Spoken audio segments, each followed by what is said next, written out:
Assalamualaikum warahmatullahi wabarakatuh.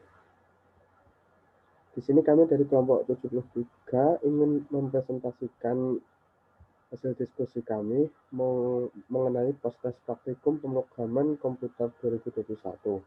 Sebelumnya, izinkan saya memperkenalkan diri terlebih dahulu. Perkenalkan, nama saya Muhammad Marsya dengan NIM D600 2023 dan juga rekan saya Roni Rizky dengan NIM D600 200 180. Dari praktikum yang telah kami jalani kemarin, terdapat 4 modul. Yang pertama, modul pertama ada Python dasar, modul kedua ada Python GUI dengan PyC2, kemudian modul 3 ada web statis dengan Django, dan juga pada modul 4 ada web dinamis dengan Django. Di sini saya akan menjelaskan mengenai modul 1 dan juga modul 2. Untuk berikutnya, modul 3 dan 4 akan dijelaskan oleh rekan saya Roni Rizky. Untuk yang pertama, modul 1 Python dasar. Python adalah bahasa pemrograman interpretatif multiguna dengan filosofi perancangan yang berfokus pada tingkat keterbacaan kode.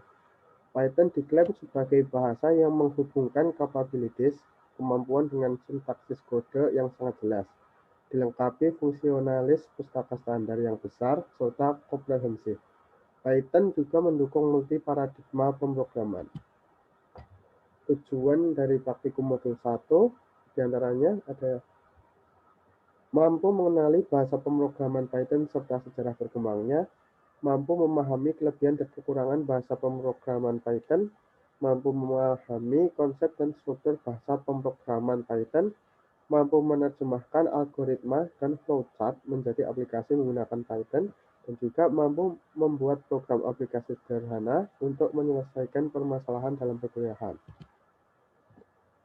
Selanjutnya ada kelebihan dan kekurangan dari Python. Kelebihannya antara lain, Python adalah bahasa pemrograman yang populer. Kemudian Python relatif lebih mudah dipelajari dibandingkan bahasa pemrograman lain. Kemudian ada Python merupakan bahasa yang multifungsi, dapat digunakan untuk mengembangkan web, aplikasi mobile, game, dan juga lain-lain. Kemudian ada Python juga dikembangkan di bawah lisensi yang open source, sehingga dapat kita unduh secara gratis. Dan kekurangan dari Python ada beberapa penugasan terdapat di luar jangkauan dari Python. Kemudian Python cukup buruk untuk mengembangkan platform mobile dalam Android atau iOS. Kemudian hampir mustahil membuat game 3D dengan grafis yang tinggi menggunakan Python. Dan juga Python memiliki keterbatasan dengan akses basis data. Kemudian flowchart. Flowchart atau diagram alir adalah sebuah gambaran dari hasil pemikiran dalam menganalisa suatu permasalahan dalam komputer. Karena setiap analisa akan menghasilkan hasil yang bervariasi antara satu dan lainnya. Kendati begitu, secara garis besar, setiap perancangan flowchart selalu terdiri dari 3 bagian, yaitu input, proses, dan juga output. Kemudian ada skrip perulangan. Python mengeksekusi program baris per baris, mulai dari baris 1, 2, dan seterusnya. Ada kalanya kita perlu mengeksekusi satu baris dan satu blok kode program beberapa kali. Hal ini disebut dengan perulangan atau iterasi. Pada skrip perulangan ada 2 jenis. Yang pertama, pernyataan for. Dalam pengulangan, for melakukan pengulangan dengan mengiterasi elemen dari sebuah list. List berisikan kumpulan karakter, kumpulan string, kumpulan angka, atau kumpulan data jenis lainnya yang jumlahnya diketahui atau terbatas. Aplikasi sederhana untuk menyelesaikan permasalahan dalam perkuliahan. Contohnya skrip di bawah ini. Ada permen sama dengan susu strawberry coklat. For makanan in permen, maka print kita tuliskan saya suka makan, makanan. Kemudian untuk jenis yang kedua ada pernyataan while. Dalam pengulangan while, pengulangan yang akan terus dilakukan selama kondisional. Pengulangan while akan tetap berlanjut dalam keadaan true atau bernilai benar. Jika dalam keadaan false atau salah, maka pengulangan while akan berhenti. Contoh skripnya ada di bawah ini.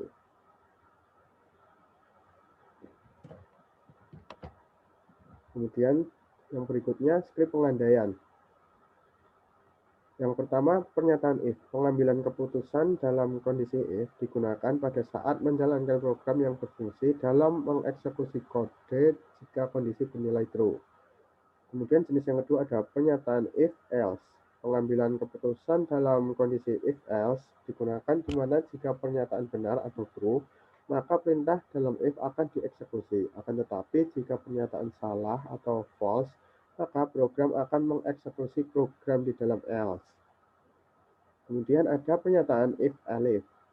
Pengambilan keputusan dalam kondisi if elif merupakan percabangan logika dari kondisi if. Dengan menggunakan perintah elif, kita dapat membuat kode program yang akan menyeleksi beberapa kemungkinan. Hampir sama dengan kondisi if, perbedaannya terletak pada kondisi elif bisa digunakan lebih dari satu perintah dan tidak hanya satu. Kemudian ada tipe data, adalah suatu media atau memori pada komputer yang digunakan untuk menampung informasi.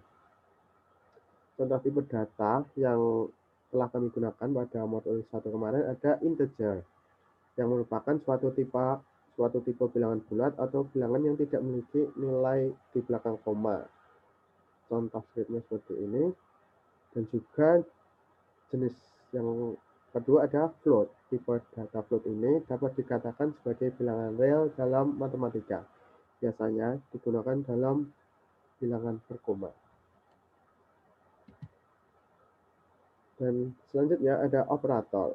Operator adalah suatu simbol yang digunakan dalam program untuk melakukan suatu operasi atau manipulasi terhadap data. Dan operator yang telah kita gunakan dalam modul 1 kemarin ada operator aritmatika. Operator aritmatika merupakan sebuah operator yang digunakan dalam melakukan proses perhitungan matematika. Simbol operator yang digunakan antara lain plus, min, kali, per, atau persen. Kita gunakan operator aritmatika ini dalam pembuatan kalkulator pada modul 1. Kemudian berikutnya pada modul kedua, Python GUI dengan PySet 2. Tujuan dari praktikum modul 2 ini antara lain, praktikan mampu membuat aplikasi sederhana menggunakan PySet 2. Kemudian praktikan mampu menerjemahkan aplikasi dari Python dasar ke bentuk GUI atau Graphical User Interface. Dan juga praktikan mampu menerjemahkan algoritma dan flowchart menjadi aplikasi menggunakan Python GUI dengan PySet 2. Kemudian penjelasan mengenai GUI. GUI digunakan untuk menunjukkan satu set antarmuka dengan sistem komputasi yang menggunakan gambar yang menarik dan bukan perintah teks yang membosankan. Sebuah GUI digambarkan sebagai jendela dan berisi sejumlah kontrol yang berbeda. PySet 2. PySet 2 adalah library Python yang memungkinkan untuk membangun aplikasi GUI dengan memanfaatkan Qt Framework. Berikutnya saya akan menjelaskan mengenai proses pembuatan program pada modul 2 ini.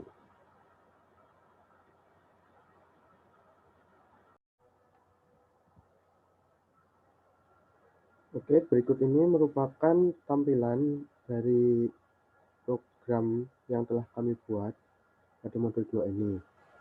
Yang pertama, terdapat di label yang bertuliskan MS Glow, berikut scriptnya, dan juga ada dengan window title, judulnya ada menu produk, dan juga kemudian ada fungsi file dan juga add option yang apabila kita klik file terdapat key action berupa logout dan juga exit. Apabila kita mengklik logout maka akan kembali pada laman login. Apabila kita pilih exit maka akan keluar dari program. Pada fungsi option apabila kita klik terdapat key action tabel data dan juga kalkulator.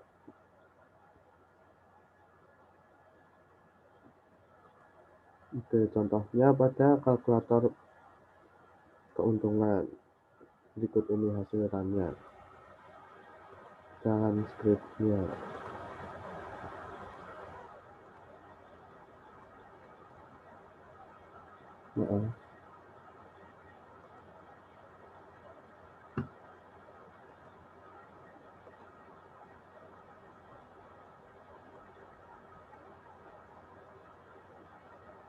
sini terdapat tampilan tabel nama barang, harga, modal, jumlah pesanan, harga barang, total modal, dan juga keuntungan yang menggunakan label, fungsi label. Kemudian pada tanggal kita menggunakan fungsi key date edit. Kemudian untuk nama barang kita menggunakan key combo box yang dimana kita bisa memilih produk yang ada. Kemudian kita juga menggunakan key push button dalam penggunaan hitung, hapus, pindah, dan juga kembali. Berikut ini adalah script dari kalkulator. Untuk kalkulator penjualan kurang lebih sama. Script yang digunakan ada label, kemudian di push button, ada kemudian di combo box, kemudian pada tabel data ada di push button 2 berikut menunjukkan tabel, dan juga ini tabel data penjualan produk. Oke, sekian penjelasan modul 2 dari saya. Kemudian untuk berikutnya akan dijelaskan oleh rekan saya, Rani Rizky. Silakan.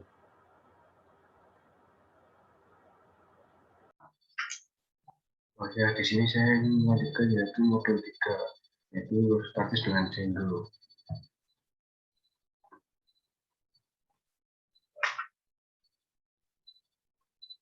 Nah, untuk tujuannya yaitu kita bisa memahami status dengan Django. Yang kedua yaitu memahami cara penggunaan HTML dan CSS. Untuk project dan APP, yang pertama kita harus membuat script HTML. Lalu kita hubungkan dengan Django melalui XMPP pada internet. Lalu kita ketik alamat kepada Django, kita tunggu apakah bisa terhubung di internet. Nah, sampai bisa terhubung dan kita tinggal buat HTML dan kita tinggal atur CSS-nya saja. Untuk template HTML dan CSS, kita menggunakan aplikasi Sublime Text. Dan di dalam itu kita bisa membuat berbagai class dan mengatur tata letak web dengan variasi gambar maupun warna.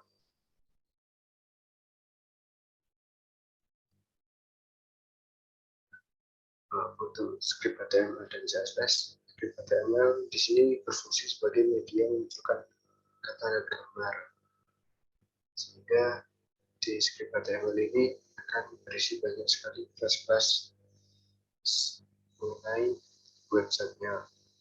Sedangkan untuk script CSS sendiri digunakan untuk mengatur lambang dari web atau tata letaknya, sehingga web tersebut bisa terlihat lebih menarik untuk dilihat.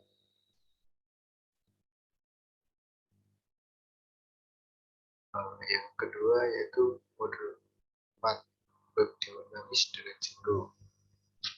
Tujuannya yaitu yang pertama agar kita bisa membuat web dinamis dengan baik.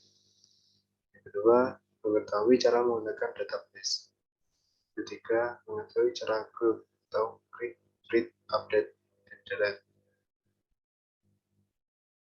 Database. Database adalah kumpulan data yang terorganisir yang umumnya disimpan dan diakses secara elektronik dari suatu sistem komputer. Untuk manfaatnya sendiri, yang pertama yaitu mengelompokkan data dan informasi sehingga mudah dimengerti, mencegah terjadinya duplikat data, mempermudah proses penyimpanan, akses, pembaruan, dan menghapus data. Untuk membuat grup, yang pertama kita harus menggunakan MySQL agar data yang ada pada satu tag bisa terhubung dengan database. Database sudah terinstall, lalu kita membuat script pada satu tag agar keduanya bisa terhubung antara satu tag dengan database. Dan apabila sudah jadi, kita bisa menambahkan data melalui web maupun sambil tag maupun di database-nya. Sebelum itu kita harus masuk alamat melalui Gmail-nya. Untuk manfaat website sendiri yaitu yang pertama sebagai sarana untuk menyampaikan informasi terbaru dan menarik. Kedua, media untuk menghasilkan uang. Ketiga, mengakses layanan publik. Yang keempat, media untuk rilis. Yang kelima yaitu untuk kita berbagi hobi dan pengalaman pada sesama. Itu saja yang dapat saya sampaikan. Kurang lebihnya mohon maaf. Wassalamualaikum warahmatullahi wabarakatuh.